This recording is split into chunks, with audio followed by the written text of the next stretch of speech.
After Indiana stormed into Oklahoma City and stole Game 1 of these NBA Finals, I said in my post-game video that Game 2 would become a do-or-die scenario for this young Thunder squad. Win it and you tie the series, effectively keeping their season alive. But lose it and you fall down 2-0, there really wouldn't have been much hope to go on the road in Indiana and win both of those games. That kind of a hole against a team like the Pacers would have felt almost insurmountable. But not only did this Thunder team respond, they sent a message, and they didn't need a full 4 quarters to do it either. The work they did in that first half alone was basically enough to carry them across the finish line, even though Indiana actually won the second half by 2 points. Because there was one stretch in particular, one massive game-breaking surge in that second quarter that completely took the game away from Indiana. Between the 2:30 mark of the first and the 4:48 mark of the second quarters, the Oklahoma City Thunder went on a jaw-dropping 35-9 run. It was one of the most dominant extended stretches we've seen in these playoffs. And what made it so devastating is exactly what makes this Thunder team so dangerous. When they're able to stack up defensive stops on one end and then score against your defense that isn't able to get set. As once these two things are working in their favor, they are borderline unguardable and it's so hard to slow them down. But the specific pocket within that larger run that really stood out was a 19-2 burst that totally flipped the game on its head. Early in that second quarter, it was still a manageable 6-point deficit for Indiana. They even looked more composed than what they did in Game 1 up until the same point, moving the ball better and really settling in. But in an instant, all of that vanished. What makes this particular run even more remarkable is that it started without Shai Gilgeous-Alexander even on the floor. It was Jalen Williams, Chet Holmgren, and the unlikely hero Aaron Wiggins who set the tone. Chet, despite being repeatedly targeted on switches, was actually holding his ground defensively, getting key stops. Jalen Williams didn't have a flashy stat line, just 19 points on 36% shooting, but his ability to stay composed, play strong defense without fouling, and for me, his most important asset in this game was just moving the ball on offense, generating 5 assists, but most importantly, keeping the Pacers defense shifting, as even if he wasn't directly getting the assists, he was certainly creating a lot of hockey assists in this game. And then there was Aaron Wiggins. He was incredible in this game. Every time he checked in, the energy shifted. He ended with a game-high plus 24 in just 21 minutes, scoring 18 points and hitting 5 out of his 8 threes. He was that bench spark that Oklahoma City desperately needed, and boy, did he ever deliver here in Game 2. Of course, when you talk about the Thunder, it always comes back to the play of SGA. And while he did score fewer points in Game 2, 34 compared to 38 in Game 1, this was clearly the better performance. In Game 1, Shai came out pressing, trying to set the tone early by being overly aggressive. It certainly worked for himself, getting into a really nice rhythm, but it disrupted the team's offensive flow, which particularly came back to bite them in that fourth quarter, where their offense basically ground to a halt as the ball was constantly stuck in his hands. And the one-man offensive system wasn't good enough to beat Indiana. But in Game 2, you could just tell that the adjustment was almost made immediately. By halftime of Game 1, Shai had already attempted 18 shots, but this time, just 11. That's a huge difference. Sure, he still has the ball in his hands about as much as ever, but in Game 2, he was passing a lot more, especially out of these double teams, punishing Indiana's rotations, and finishing the night with 8 assists, up from just 3 in Game 1. That shift helped Oklahoma City's offense breathe, and his playmaking made life so much easier for his teammates. And most importantly, so much harder for Indiana's defense. It's almost becoming too easy to take for granted just how consistently brilliant Shai Gilgeous-Alexander has been during this run. We already know that he's the MVP of the league, as winning that award certainly demands greatness. But what he's doing at this age in his first finals is historic. He's now put up 72 points through his first 2 NBA Finals games, the most by any player in their first 2 Finals games ever, passing Allen Iverson's 71 back in 2001. He's now also tailed 30 or more in 9 straight home games this postseason, the longest streak of its kind in any single playoff run in NBA history. And here's one more stat that puts him into true legendary company. SGA is just one of 4 MVPs since the NBA-ABA merger to score over 3,000 points in a season, including the playoffs, joining Michael Jordan, Shaquille O'Neal, and Kevin Durant. That's the level of excellence we're talking about. This is the kind of playoff run he's on, and it's that elite, steady brilliance combined with the key role players stepping up and their defense turning into offense that has Oklahoma City right back into this series. Game 2 was a must-win, and the Thunder didn't just survive, they made a statement. One of the biggest changes that made a massive difference in Game 2 was the return of the double big lineup for Oklahoma City. Coming into the finals, I actually predicted that the Thunder might go away from the double big, inserting Cason Wallace into the starting 5 over Isaiah Hartenstein. That definitely made a lot of sense for your starting 5, especially considering the pace and versatility of Indiana. But I didn't think they would completely abandon that double big look. I figured we'd still see plenty of it in the bench minutes without SGA. So when we never saw that look at all in Game 1,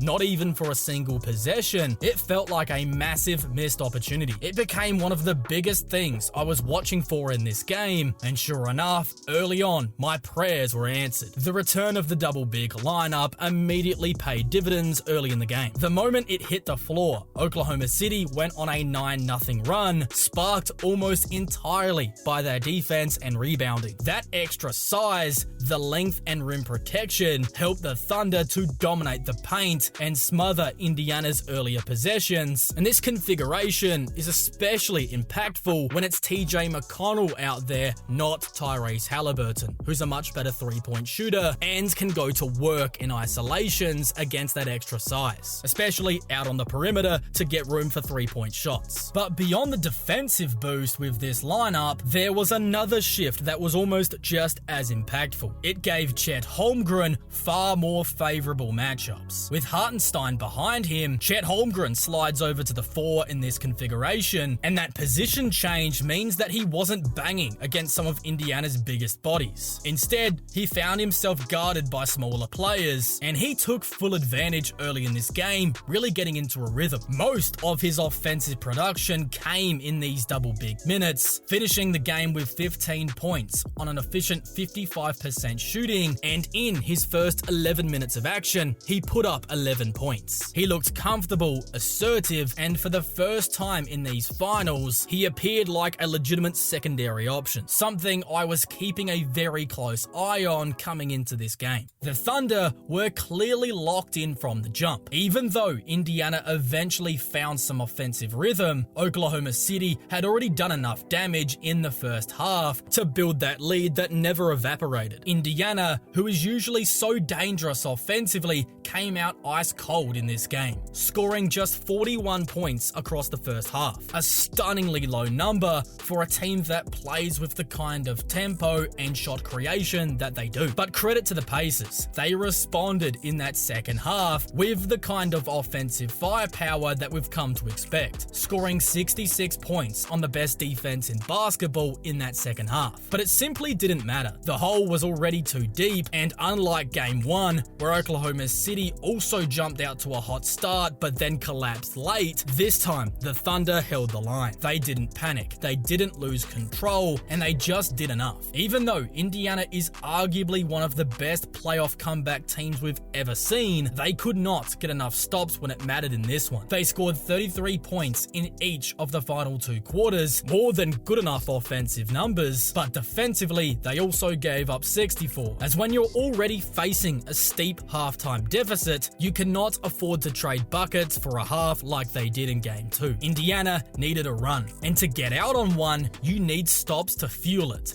But but they never came. I think a big part of what worked for Indiana defensively in Game 1 was SGA really being over-aggressive. He was pressing, trying to take over on every possession, and it completely disrupted the Thunder's flow. Even when he did pass out of trouble, it really was because he couldn't get to a shot instead of actually trying to play make, and his teammates weren't able to knock down the shots. But in Game 2, all of it changed. Shai adjusted, played with more control, more trust, and far more patience, opting to share the ball early and often rather than trying to force the issue himself. And that shift in mindset from him and from the Thunder as a whole was reflected all over the floor. Game 2 felt like a team win, built on smart adjustments, renewed energy, and a re-embrace of what had worked for them all season long. Shai was plugging the holes, getting aggressive when he had to, but also remembering to trust his teammates, and in this game, they certainly earned that trust, not allowing Indiana to creep back into the game. Then, when you flip things over and look at the Pacers side of Game 2, the contrast with the Thunder couldn't have been any more clear, especially when it came to their star point guard. While Shai Gilgeous-Alexander was overly aggressive in Game 1 to the point where it hurt his team, Tyrese Haliburton was seemingly completely disengaged as a scorer until it was far too late, hurting his team. By the time they were deep into the third quarter, Haliburton only had 5 points to his name. That's not nearly enough for a guy who not only runs Indiana's offense, but also is their emotional and tactical leader. I felt like the flow of the game was practically begging for him to take over as a scorer. And not in the sense to just put points on the board himself, but also to further open up the passing lanes and create those easier playmaking opportunities that this team thrives on. But that urgency didn't come until it was far too late. He waited so long to get aggressive, and by the time he was able to find any kind of offensive rhythm, the game was already well out of reach. He ended the night with 17 points on 53% shooting, which might look solid on paper, but most of that came once the outcome of the game was already decided. And it wasn't just a lack of aggression, it was the sloppiness as well. Haliburton, a guy who's usually one of the most careful and calculated passers in our game,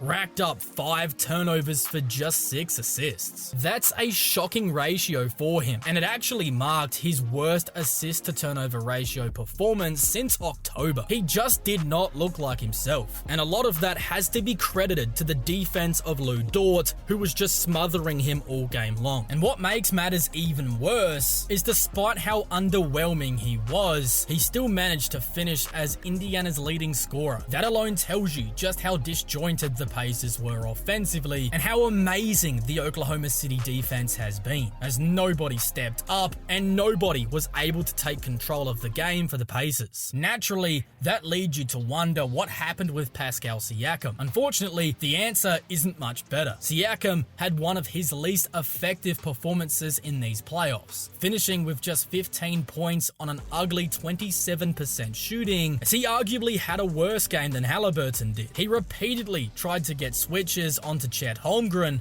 to try and create the scoring mismatches, but Chet continued to stand his ground. Holmgren's footwork, discipline, and his ability to be a lot more mobile defensively than people think really didn't allow Siakam to get an inch of an advantage, and eventually Pascal just faded into the background as a non-contributor. What's wild is that through the first 2 games of these finals, not a single Indiana Pacer has scored more than 20 points in a game. SGA's already done it twice, and even Alex Caruso of the Thunder did it once here in Game 2. But nobody from the Pacers, not Tyrese, not Pascal Siakam, and not even a guy like Nembhard or Nesmith has exploded for that number yet. That speaks volumes. It was enough to barely scrape out a miraculous win in Game 1, but when Oklahoma City is locked in and executing even a decent version of their offense, Indiana simply hasn't been able to stay with them in this series, and that's a pretty scary thought moving forward for Indiana. Another issue that stood out was something I mentioned extensively after Game 1. The Pacers coughed up the ball 24 times, and Oklahoma City, who historically are one of the best ever at capitalizing off of turnovers, only managed just 11 points off the giveaways. That was one of the reasons Indiana was able to survive that game, but in Game 2, the Thunder made sure to correct that mistake. This time, when they forced Indiana into 15 turnovers and then converted that into 14 points off the turnovers. A far better mark. Even though OKC officially logged just 4 fast break points in Game 2, it was how those defensive stops allowed them to control the rhythm and still be able to get out in semi-transition against the Pacers defense that wasn't properly set. The Thunder didn't need to be explosive offensively, they just needed to be efficient, and they were. What really stood out though was the difference in energy. Indiana, a team that has built itself on playoff intensity, on hustle, movement, and simply never backing down from any fight, looked flat for long stretches of this game. Their body language simply didn't match the urgency of the moment. Meanwhile, Oklahoma City was the best we've seen them all season long, as they were sharp, connected, and ready to throw their biggest punch, and for whatever reason, Indiana wasn't ready to take it. So far, this series between OKC and Indiana has immediately brought back memories of the Thunder's second round matchup against Denver. Back then, Oklahoma was in basically full control of Game 1, only to have it snatched away at the very end by an Aaron Gordon buzzer beater. And this time, it was Tyrese Halliburton who played that role in Game 1, delivering the dagger in the final seconds to steal it. But just like the Thunder did against the Nuggets, they responded in Game 2 with a fire lit under them. In that earlier series, Oklahoma City came out in Game 2 and demolished the Denver Nuggets by over 40 points in a wire-to-wire statement win that set them up for the rest of the series. And while it wasn't quite as dramatic this time, that energy, urgency, and the response in Game 2 was strikingly similar. Oklahoma City didn't blink for a second in that second half, as they just kept coming, defending, pushing, and executing, completely overwhelming the Indiana Pacers. A major spark once again came from Alex Caruso, who continues to be one of the most valuable and underrated pieces of this entire playoff run. He gave OKC exactly what they needed on both ends of the floor again, finishing with 20 points on an effective 54% from the field, knocking down 4 out of 8 threes. And even though the box score will show you 0 steals and blocks, Caruso's defensive presence is always felt. He's relentless, constantly contesting shots, disrupting actions, and staying disciplined without fouling. His veteran poise and energy are just infectious, and it's no surprise why he's quickly become a fan favorite, because nights like this show you exactly why. Beyond the stars and scoring though, I've also been tracking some of the more subtle trends so far in this series, things that are going to tell us a lot about the series as they go on, far more than the final stat line and the highlights can show you. One of these questions was whether either team would be able to break out in the fast break department after a quiet transition battle in Game 1, and ultimately just how good both teams are at scoring in transition. In Game 1, the Thunder managed just 11 fast break points, while Indiana just had 10. So I was anticipating a game where the fast break points completely open up. But in Game 2, surprisingly the opposite happened. Oklahoma City had just 4 fast break points, and Indiana managed only 9. Both teams actually had fewer transition points than in Game 1, something I definitely wouldn't have predicted. The second thing that I was watching very closely was Indiana's ball security. In Game 1, they somehow won despite having 24 turnovers, an outrageous number, especially against the Thunder defense that will usually make you pay 9 times out of 10. But that didn't happen in the opener. Oklahoma City was shockingly inefficient, scoring just 11 points off the 24 giveaways. But in Game 2, they corrected themselves. Indiana again turned it over 15 times, certainly not as bad as Game 1, but still a really high number for a team that usually prides itself on control. And this time, the Thunder didn't waste the opportunities. They were far more clinical, turning those mistakes into points, and it ultimately played a massive role in preventing Indiana from mounting any kind of real comeback, scoring 14 points off the 15 giveaways. Then, there were 2 more questions that I was also keeping tabs on coming into the game. Would Oklahoma City finally see some consistent secondary scoring production, and would we we see the return of the double big lineup that had worked so well? The answer to both was a resounding yes. The role players stepped up big time, with Caruso leading the charge, and the double big lineup made a clear impact, helping the Thunder defensively, on the glass, and in creating more favourable matchups for Chet Holmgren. These adjustments were crucial, and they're a huge reason why the Thunder were able to tie up this series. Now, with the series tied 1-1 and heading back to Indianapolis for Game 3, we're set up for an absolute monster of a matchup. Both teams have held serve. Indiana stole a road game, and Oklahoma City responded to protect their home court in Game 2 and save their season. So despite the loss, Indiana does still hold the edge, as they currently have the home court advantage, as if they can just win 3 on their own deck, they'll be champions. But this last game has given them plenty to think about, as Game 1 was a miracle, only leading for 0.3 seconds of the game, and the second was a complete demolition. Indiana will need to regroup, tighten up, and come out far sharper if they want to keep control of the series. And if you want a refresher on everything that did happen in that thrilling comeback in Game 1, how the Pacers pulled it off, and what it told us about this team, then you can go back and check out my full breakdown right now.